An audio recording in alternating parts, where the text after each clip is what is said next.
L'exposition des 120 ans de la Gaumont, c'était la première et très certainement la dernière fois que le public a eu accès au studio Paradis. Nous étions en 2017, soit 13 ans après la création de ce musée du cinéma.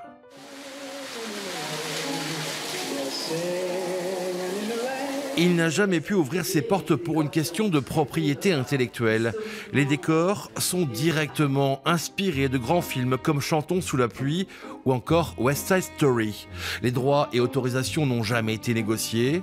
Aujourd'hui, le comité syndical de Magélis a validé la possibilité de faire table rase de cet héritage maudit. C'est une très bonne chose et je félicite le courage de dire on arrête, on fout à une benne, on jette ce qu'il y a aujourd'hui parce qu'on ne peut pas, ça ne sert à rien de vouloir s'accrocher à quelque chose qu'on ne peut pas, et on essaie de développer quelque chose de nouveau.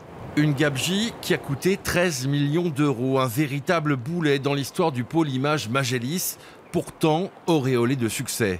À chaque nouvelle majorité départementale, le dossier revient sur le tapis.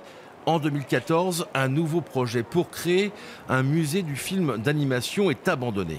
Compte tenu de son coût, à la fois de création et puis aussi d'exploitation, finalement, l'ancienne majorité n'a pas souhaité lancer le projet.